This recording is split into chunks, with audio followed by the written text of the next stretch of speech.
오늘 말씀으로 성도는 예수님의 심장을 받은 사람입니다 라는 제목으로 하나님 말씀 전하도록 하겠습니다. 심장이 약하면 여러 가지 문제가 생기잖아요. 그래서 심장은 건강해야 됩니다. 강심장도 필요해요. 그런데 그것보다 더 중요한 것이 있어요. 심장은 건강하고 따뜻해야 됩니다. 심장이 차가우면 안 돼요. 그리고 절대로 멈춰서도 안 됩니다. 왜냐하면 심장은 뜨거운 피를 뿜어내는 추진력의 중심소이기 때문입니다. 생물학적으로 심장을 가지고 사람의 이렇게 심장을 이야기하고도 있습니다만은 이 심장이란 말은 정서의 깊은 원천을 또 의미하기도 하죠. 그래서 언어학적으로는 마음이나 정신이란 말을 이렇게 빗대서 이야기할 때에 그 유순하고 어떤 이지적이고 그런 표현이라고 한다면 마음과 정신을, 근데 심장은 역동적이고 뜨겁고 깊은 애정을 나타내는 그런 말로 사용되어지기도 합니다. 요즘은 의학이 발달해 가지고 심장기능 부전증 환자들을 수술도 하지 않습니까? 그래서 건강하게 만들기도 하고요. 근데 심장이 멈추면은 아무것도 할 수 없잖아요. 그래서 사람은 심장이 튼튼해야 되는데 또 심장기능 부전증 환자를 가지고 수술을 해서도 이렇게 강한 심장, 건강한 심장을 만들 수도 있지만은 수술로 안 되는 심장이 있어요. 그게 바로 예수의 심장입니다. 오늘 말씀을 보시면은 뭐라고 말씀하고 있냐면, 내가 그리스도 예수의 심장으로 너희 무리를 얼마나 사모하는지 하나님이 내 증인이시라. 사도 바울이 뭐라 그래요? 나는 예수의 심장을 가진 자다. 그 예수의 심장으로 너희를 보고 싶어 한다. 너희를 사랑한다. 이렇게 말하고 있어요. 그래서 여러분, 예수 믿는 사람은 예수의 심장으로 살아야 됩니다. 예수의 심장으로. 그러면 예수의 심장을 가진 사람이 가지고 있는 특징이 뭐냐 하는 것입니다. 오늘 말씀에 보면은요, 마음에 사람을 담습니다. 다시 말씀드릴게요.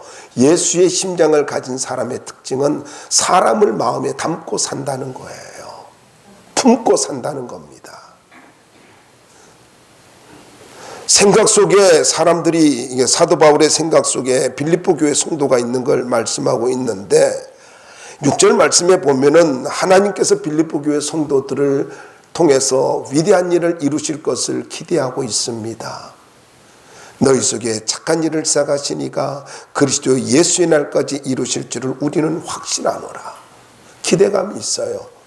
그리고 나서 한 걸음 더 나가서 빌립보 교회 성도들을 어떻게 한다고요? 이와 같이 생각하는 것이 마땅하니, 이와 같이 생각하는 것이 마땅하니, 그러니까 생각을 한다라고 이렇게 말을 하고 있어요.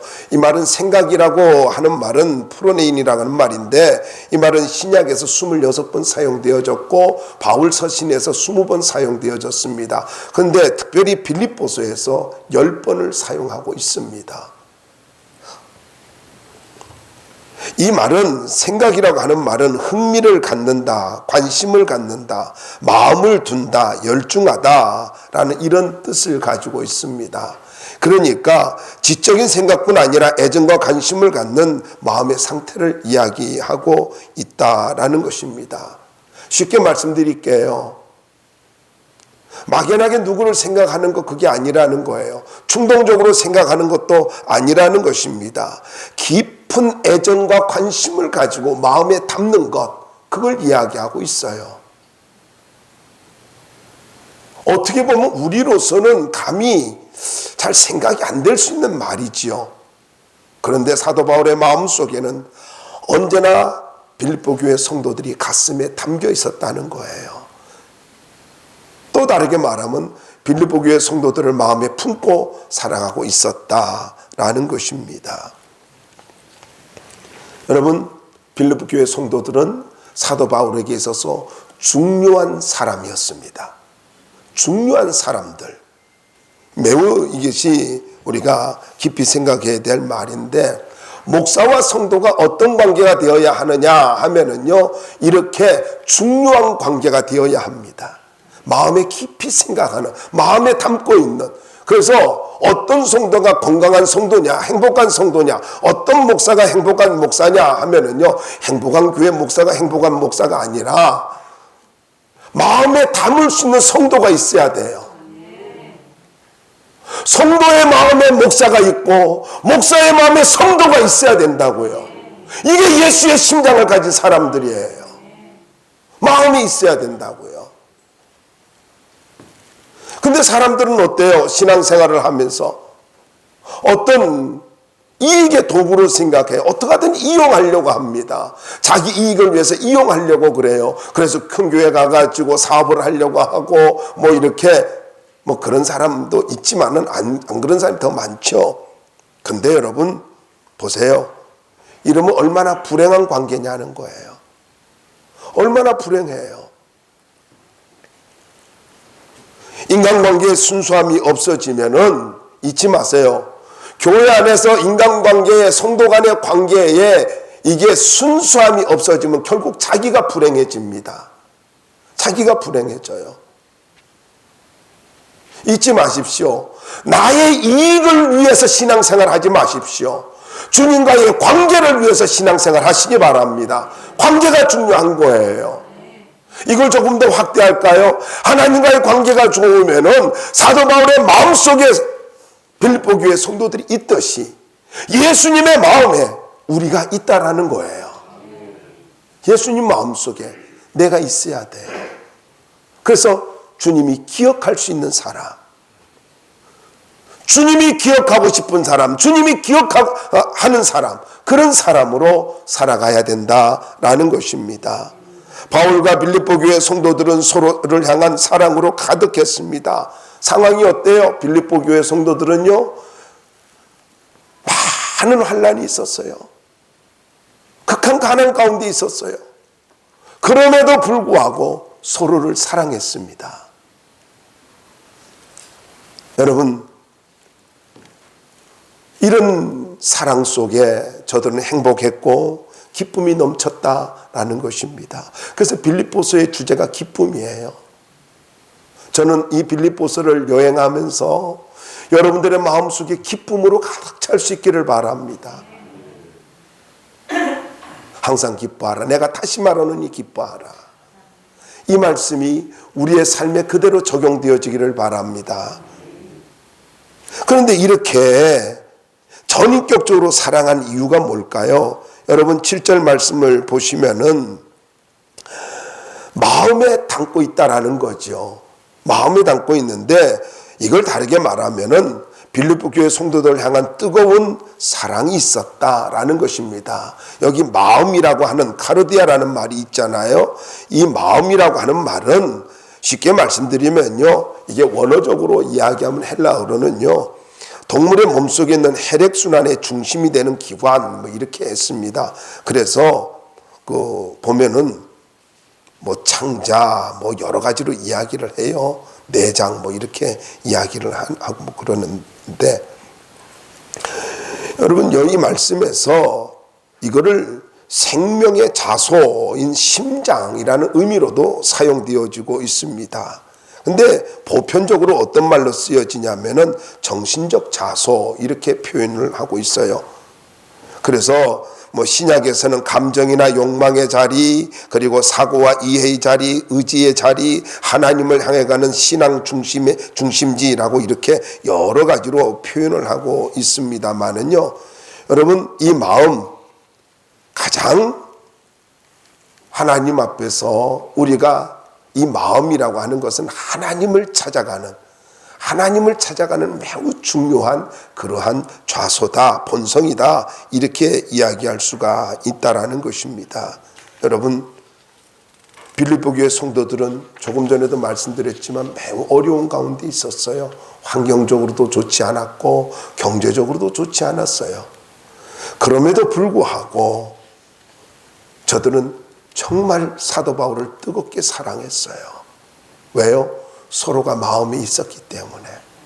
그래서 여러분에게 꼭 부탁드리고 싶어요. 기억되어지는 사람으로 사십시오.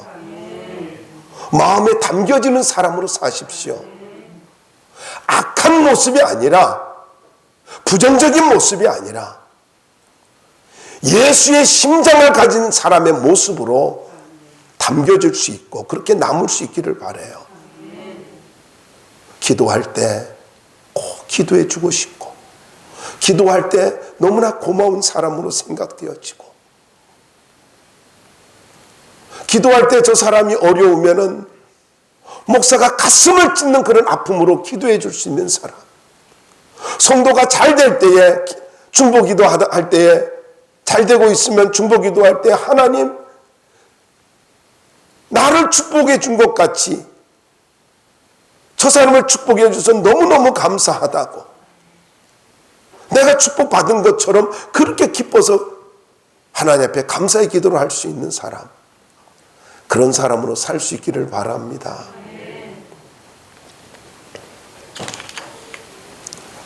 두 번째 이렇게 사랑했던, 마음에 담았던 이유는요, 7절에 보면은 함께 은혜에 동참했기 때문이라고 말을 하고 있어요. 여기 법률 용어가 세 가지가 나오는데 매임이라는 단어가 나와요. 매임, 이건 옥에 갇혀 있는 고난을 말하죠.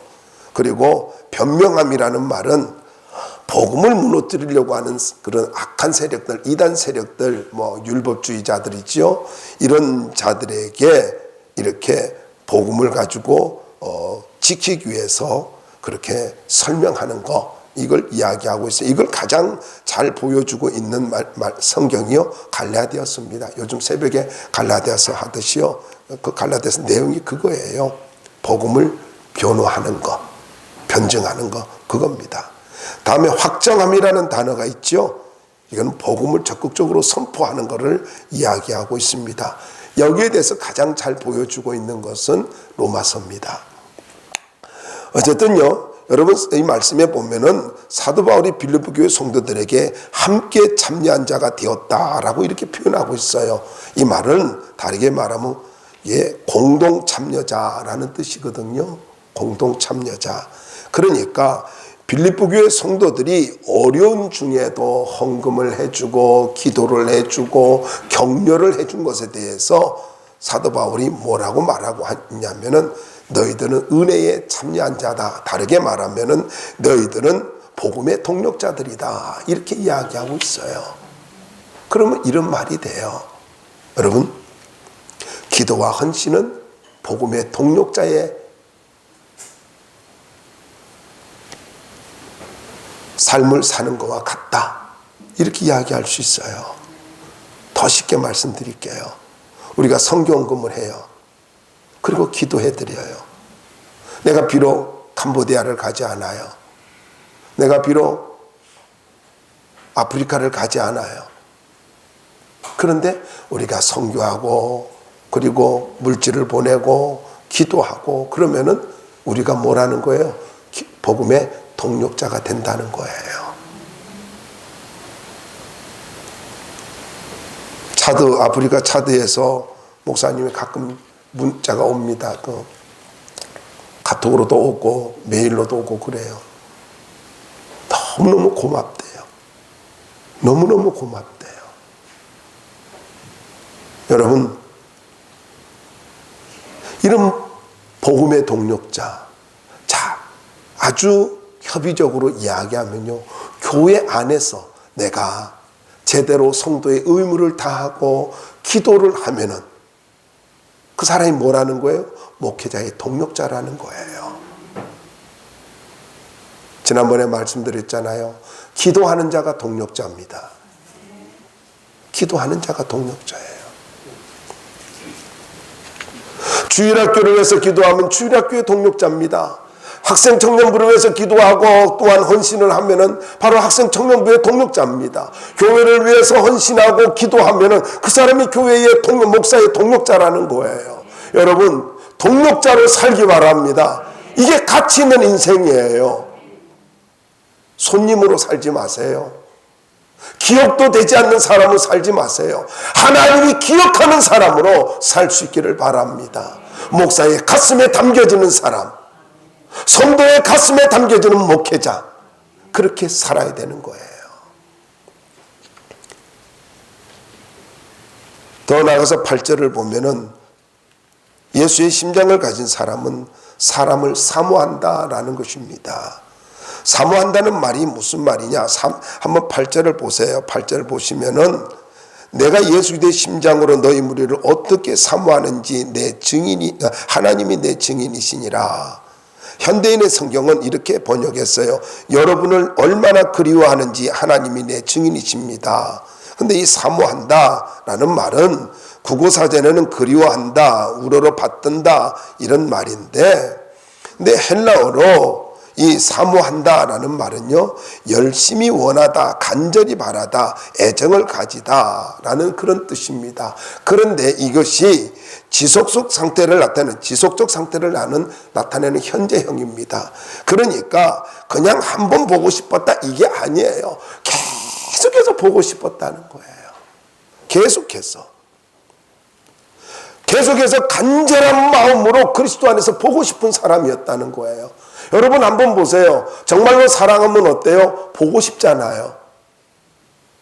연애들을 안 해보셨구나. 미안해요.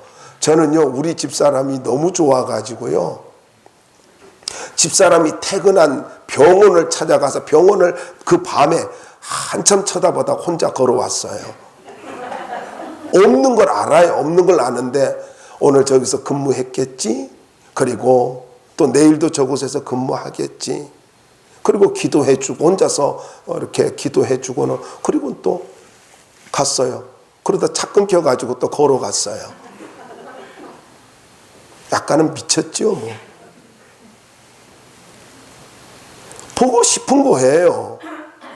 사랑하면 보고 싶은 거예요. 성도가 어떤 관계가 돼야 됩니까? 목회자와 성도가 어떤 관계가 돼야 돼요? 아우, 그 성도 안 나왔으면 좋겠다고 이러면 안 되잖아요.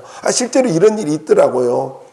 제가 부흥회를 인도했던 곳이 있는데 그 목사님이 그래요. 목사님, 그 장로 안 나왔으면 좋겠어요. 그러더라고요. 장로인데? 뭔 소리야? 그랬더니 맨날 자기 설교를 가지고요, 이렇게 분석하고 막 그런데요. 얼마나 힘들어요. 여러분, 설교는 분석이 아니라 은혜를 받는 거예요. 그러면 자기가 목회를 하든가, 장로가. 신학교도 아닌데 분석은 왜 해? 근데 어떤 성도는요, 설교를 준비하다 막 생각나요. 이 성도 오늘 나오면 좋겠다. 이 성도 별일 없겠지. 근데 이건 있습니다. 설교를 준비하다가 이 말씀은 꼭 이 성도가 들으면 좋겠다 한데 꼭 그럴 때 그 성도가 빠져요. 이게 신기합니다. 지금까지 그래요. 그래가지고 그때부터는요, 이거 늘 경험하니까 막 생각이 나면은 사단아 물러갈지어다 막 하고는요, 아예 생각을 안 하고 설교 준비합니다. 하나님 별일 없게 하시옵소서, 사단이 장난하지 않게 하시옵소서, 주일 성수 잘하게 하시옵소서. 그냥 뭐 설교 준비하다 그 양반 기도한다니까요. 그러다 보면은요, 나와요. 그럼 할렐루야예요. 그 설교 속에 막 설교 준비하다 생각나는 사람이 있다니까. 여기 몇 사람 있어. 근데 성경에 보니 뭐라 그래요? 여기 보면 베드로서 2장 2절에 보면 갓난아이들 같이 순전하고 신령한 젖을 사모하라. 사모하는 것은요, 이렇게 순수함이 있어야 돼요. 순수하게 보고 싶어야 된다는. 갓난아이가 젖을 사모하듯이, 엄마의 젖을 사모하듯이 그렇게 사모함이 있어야 돼요. 그런데 시편 119편 13절에는 이런 말씀이 있어요. 내가 주의 계명을 사모함으로 입을 열고 헐떡였나이다. 다윗의 이런 고백이 우리의 고백이 됐으면 참 좋겠어요. 제가 잊지 못한 어떤 사람이 있어요. 그분은 이렇게 제가 함께 교회를 가는데 그분이 이러더라고요. 오늘은 주의 종을 통해서 어떤 말씀을 들려주실까? 그 말을 하는데 얼마나 은혜가 됐는지 몰라요. 너무너무 은혜가 됐어요. 사랑하는 여러분, 다윗과 같이 하나님의 말씀을 사모하여서 헐떡일 정도로 사슴이 시냇물을 찾기에 갈급한 같이 이런 간절함을 가지고 우리가 주님 앞에 나와야 된다라는 것입니다. 간곡하게 부탁드립니다. 여러분, 보고 싶은 사람으로 살기 바랍니다. 보고 싶은 사람이 돼야 되는 거예요. 지나가다 길거리에서 만났는데 에이, 목사님이네 그러면서 도망가 버려요. 그럼 목회 잘못한 거죠. 그런 사람 한 두 사람 봤어요. 집에 가서 머리 쥐어뜯으면서 회개했잖아요. 그런데 세상에 새벽기도 나오는 어떤 분이요, 제가 이렇게 보라전도사하고 어디를 이렇게 가는데요, 사거리에서 보고 전혀 몰랐어요. 어머, 목사님 행복한 교회 목사님이죠? 그러더라고요. 맞다고. 근데 모르겠어. 저예요. 이름을 대더라고요. 아니, 여자분들은 이렇게 낮에하고 새벽하고 왜 이렇게 달라요?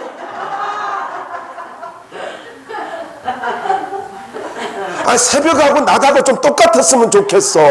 왜 이렇게 변장들을 해? 못 알아보잖아. 내가 눈도 나쁜데. 그러다 자세히 보니까 예, 반갑습니다 그랬어요. 그 요즘 새벽기도 열심히 나오대 그분이. 우리 성도들은 안 나오는데.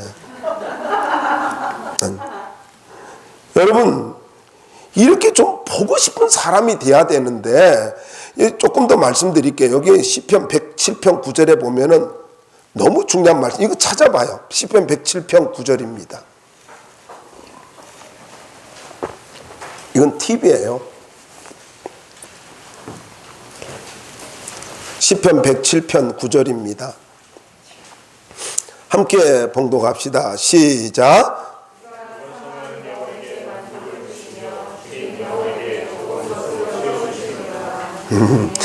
이쪽 동네는 덜 찾은 것 같아요. 다시 한번 읽어봐요. 시작. 그가 사모하는 영혼을 할렐루야. 여러분, 조건이 뭐예요? 사모할 때 만족을 주신대요. 사모할 때 간절함이, 주님 영혼처럼 간절함이 있을 때에 좋은 것으로 채워주신대요. 이게 모든 것의 원리라고. 모든 것에 말씀을 사모하면 하나님께서 말씀을 통해서 좋은 것을 주셔요. 예배를 사모하면 예배를 통해서 하나님이 좋은 것을 주셔요. 간절함이 있어야 된다고요. 그리고 만족함을 주신대요. 만족함을 주고 그리고는 좋은 것을 주신대요. 사모함이 있어야 돼요. 주님을 사모하고 성도들을 사모하고 예배를 사모하고 은혜를 사모하고 살아갈 때에 하늘의 신령한 복이 임하게 되어지는 것입니다. 목사도 보고 싶고 성도도 보고 싶고 이런 관계가 돼야 돼요. 그런데 이 말씀을 보면은요, 혼자 사모하면 안 돼요. 서로 사모해야 돼요. 서로 사모해야 되는데, 여러분, 바울이 주님과 하나님의 말씀을 사모하듯이, 주의 성전을 사모하듯이 간절한 마음으로 빌립보 교회 성도를 사모했지 않습니까? 그런데 이 사모했다는 것이 뭐예요? 애끓는 마음이었다는 거죠. 정말 보고 싶었다는 거죠. 그러니까 그 마음에 사랑의 불꽃이 있었어요. 저는요, 여러분, 바울의 환경을 생각하면서 어떻게 이럴 수 있지 않은 생각이 들어요. 감옥이잖아요. 지금 죽음을 앞에 두고 있잖아요. 그런데 사람이 보고 싶어서, 빌립보 교회 성도들이 보고 싶어서 그 마음속에 사랑의 불꽃이 타오르고 있다는 거예요.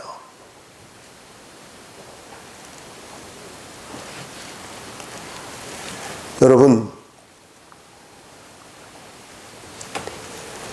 이것이 거짓말이 아니라는 것을 뭘로 이야기해요? 하나님이 나의 증인이시니라. 이 말씀 속에서 가르라고 하는 단어가 번역이 되지 않았어요. 헬라어. 이 말이 뭐냐면은 진실로, 확실히라는 뜻이에요. 그러니까 이 말을 그대로 직역하면 이거예요. 진실로 하나님이 나의 증인이시다. 거짓이 없다라는 거예요. 속에 사랑의 불꽃이 타오르고 있다. 이 증인이 뭐냐? 증인이라는 말은 법적 용어인데 뭐 증거, 증인 같은 말인데 이 말에서 순교자라는 의미로도 사용되어집니다. 이 말이. 그러니까 법적 효력을 갖는 신실한 증인이다. 그럼 증인은 목숨 걸고 순교를 하듯이 목숨 걸고 하는 건데 하나님이 내 증인이래요. 그러니까 하나님이 증인일 정도로 그는 진실하게 성도들을 사랑했다라는 것입니다. 그런데 보자고요. 여기 마지막 세 번째로 이렇게 사랑할 수 있었던 이유가 뭐예요? 바로 8절에 있는 대로 예수 그리스도의 심장 때문입니다. 사도 바울이 그러잖아요. 내가 예수 그리스도의 심장으로 너희 무리를 얼마나 사모하는지.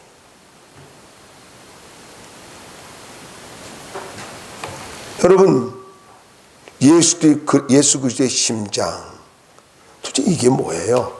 심장이라는 말을 이해하면 됩니다.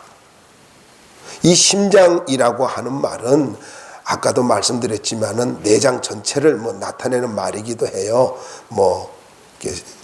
창자, 간, 허파, 콩파 이런 말도 되는데, 근데 이건 상징적 의미로 애정, 자비, 연민의 정 이런 것도 있어요. 뜻도 있어요. 근데 주경학자 핸드릭스는 이렇게 말했어요. 심장이라는 말은 물질적인 것을 가리키는 경우보다는 마음이나 감정을 나타낼 때 주로 사용되어진다. 이렇게 했습니다. 이 말이 맞는 것은요. 마태복음 9장 36절을 보면은 예수님께서 무리를 보시고 민망히 여기시니 이는 저희가 목자 없는 양과 같이 고생하며 유리함이라 이런 말이 있어요. 근데 여기 말이 무슨 말, 민망히 여겼다라는 말이 무슨 말이냐면요. 이게 창자가 끊어지는 것 같았다 이런 뜻이에요. 이거 헬라로 스플랑크노이스라고 하는 말인데, 근데 여러분 보세요. 이 말을 좀 잘 정리해 봐요. 목자가 없는 사람들, 그러니까 영적 지도자가 없는 사람들, 방황하는 사람들, 이런 사람들을 보면은, 아니 이런 사람들을 보고 예수님이 창자가 끊어지는 것 같았대요. 그럼 뭘 이야기하는 거예요? 오늘날도 마찬가지예요. 영적 지도자가 없고 신앙생활하면서 인생을 살면서 방황하고 있고 뿌리를 내리지 못하고 있으면 예수님의 마음이, 아니 예수님의 창자가 끊어지는 것 같다라는 거예요. 예수님이 너무너무 안타까워하신다는 거죠. 그래서 여러분에게 분명하게 도전을 드립니다. 뿌리 내리는 신앙을 갖기를 바랍니다. 영적 리더가 마지막 순간에도 생각날 수 있는 영적 리더가 있기를 바랍니다. 영적 리더가 있어야 돼요. 목자 없는 양같이 방황하지 마십시오. 어떤 이유에서든지 방황하는 거 하나님 기뻐하지 않아요. 교회 세우십시오. 주님께 붙어 있기를 바랍니다. 뿌리 내리며 살 수 있기를 바랍니다. 그리스도의 심장은 사랑 그 자체이고 희생 그 자체입니다. 나를 위해서 십자가에 달려 돌아가신 예수님의 사랑은 사랑 그 자체였고 희생 그 자체였다라는 거예요. 사도 바울은 이런 예수의 심장을 가진 사람이었습니다. 그래서 라이트 풋이라고 하는 분은 이렇게 말을 했어요. 바울의 맥박은 그리스도와 함께 뛰고 그의 심장은 그리스도의 심장과 함께 고동친다. 저는 이 설교 준비하다가 이 라이트 풋의 이 말이 너무 은혜가 됐습니다. 바울의 맥박은 그리스도와 함께 뛰고 그의 심장은 그리스도의 심장과 함께 고동친다. 여러분, 이런 마음, 이런 예수의 심장을 갖고 살아갈 수 있어야 되는 거예요. 신앙생활하는데 뜨거운 심장이 없어요. 예수의 심장이 없어요. 맨날 분석이나 하고 비판이나 하고 그 병자예요. 그럼 병자입니다. 영적으로 병든 겁니다. 여러분에게 강력하게 말씀을 드리고 싶어요. 바울은 예수의 심장을 가지고 이렇게 사랑하는 사람이 됐잖아요. 그런데 율법에 매여 있을 때는 사람을 비판하고 정죄하고 혈기를 부리고 모난 인격을 갖고 있었어요. 그런데 예수를 만나고 나니까, 다메섹 도상에서 주님을 만나고 나니까 그의 모든 것이 바뀌어져 버렸습니다. 모난 인격이 깎여졌습니다. 비판하고 정죄하는 사람이 사람을 사랑하고 있습니다. 다시 말씀드립니다. 정말로 예수 믿나요? 원수짐에 살지 마십시오. 정말로 예수 믿나요? 사랑하며 사시기 바랍니다. 정말로 예수 믿나요? 예수의 심장을 갖고 살기 바랍니다. 예수의 심장이 있어야 된다고요. 남을 짓밟고 이용하여 성공했기에 행복한 것이 아니라 사랑했기에 행복할 수 있기를 바랍니다. 좀 이루지 못해도 사랑했기 때문에 행복할 수 있는 그런 믿음의 사람들이 되면 참 좋겠습니다. 로마서 5장 5절에 보면은 소망이 부끄럽지 아니함은 우리에게 주신 성령으로 말미암아 하나님의 사랑이 우리 마음에 부은 바 됨이니, 이 말씀이 여러분에게 소망이 될 수 있기를 바랍니다. 여러분, 하나님의 사랑이 내 마음속에 부어지는 비결이 뭔 줄 아세요? 다르게 말씀드릴게요. 예수의 심장을 갖는 비결이 뭔 줄 아세요? 성령입니다. 이 로마서 5장 5절이 그거예요. 소망이 부끄럽지 아니하면 우리에게 주신 성령으로 말미암아 하나님의 사랑이 우리 마음에 부은 바 됨이니. 여러분, 성령으로 충만해질 때에 내 마음속에 예수의 심장이 이식당하는 것입니다. 예수의 심장으로 이식당하기를 원해요. 영적 수술이 되기를 원해요. 성령 충만함을 사모하시기 바랍니다. 성령으로 하나님의 사랑이 부어졌고 예수의 심장이 이식되어졌다면요, 사도 바울이 그랬다면은 우리도 성령의 도우심으로 예수의 심장을 갖고 살 수가 있다라는 것입니다. 더 나아가서 예수의 심장이 있는 사람은 사람을 사랑하며 산다는 것입니다. 계속 강조되는 말씀이잖아요. 바울은 예수의 심장으로 가득 차 있는 사람이었어요. 요한일서 3장 18절은 이런 말씀이 있어요. 자녀들아, 우리가 말과 혀로만 사랑하지 말고 오직 행함과 진실함으로 하자. 제자담의 증거가 뭔 줄 아세요? 사랑입니다. 사랑이에요. 그리고 행함과 진실함. 여러분, 창자가 끊어지는 것 같은 그런 아픔을 갖고 십자가에서 우리를 위해서 물과 피를 다 흘려주시고 우리를 구속해 주시고 영원한 생명을 주시기 위해서 3일 만에 부활하신 그 주님을 생각하면서 우리는 은혜에 감격하며 살아야 되고 용서하며 살아야 돼요. 베드로전서 4장 8절을 한번 찾아봅시다. 베드로전서 4장 8절 읽고 말씀 마무리할게요.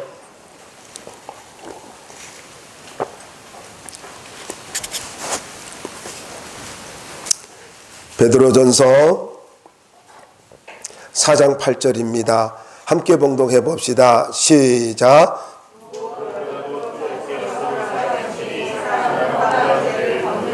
예, 서로 사랑하래요. 죽어도 나 그 인간 용서 못해가 아니라, 근데 여러분, 사랑하지 않으면요 길이 안 열립니다. 다시 말씀드릴게요. 사랑하지 않으면, 용서하지 않고 사랑하지 않으면 인생이 묶여요. 묶인다고. 그러니까 사랑하며 살아야 돼요. 그런데 내가 사랑하려고 하면 힘들어요. 저도 목사지만은 내가 사랑하려고 하면 힘들어요. 정말 힘들어요. 왜냐하면 내 가치 안 맞잖아요. 내 기준이 안 맞잖아요. 사람들은 그래요. 내 수준이 안 맞고 나하고는 영 안 맞는다 그래요. 그 사람도 여러분 보고 안 맞는다 그래요. 서로가 안 맞아요. 부부도 서로 안 맞아요. 맞춰지는 거지. 그런데 성령으로 살면은, 성령으로 대하면, 성령의 인도함을 따라 살면 사랑할 수 있습니다. 그럼 사랑이 쉬워요. 그래서 다 용서해도 그 인간은 용서 못한다 하면은 여러분 아직 내가 육신의 사람이라는 겁니다. 예수의 심장이 없다라는 거예요. 사람은 믿음의 대상은 아니지만 사랑의 대상입니다. 늘 속속일 수 있어요. 기대에 실망할 수 있어요. 그런데 우리가 예수의 사랑으로, 예수의 심장으로 품고 가면은 이런 말이 있잖아요. 사랑하고자 하면 사랑 못할 사람 없대요. 그러니까 예수의 심장으로, 우리는 성령이 계시잖아요. 성령으로 예수의 심장을 갖고 살아갈 수 있었으면 참 좋겠습니다.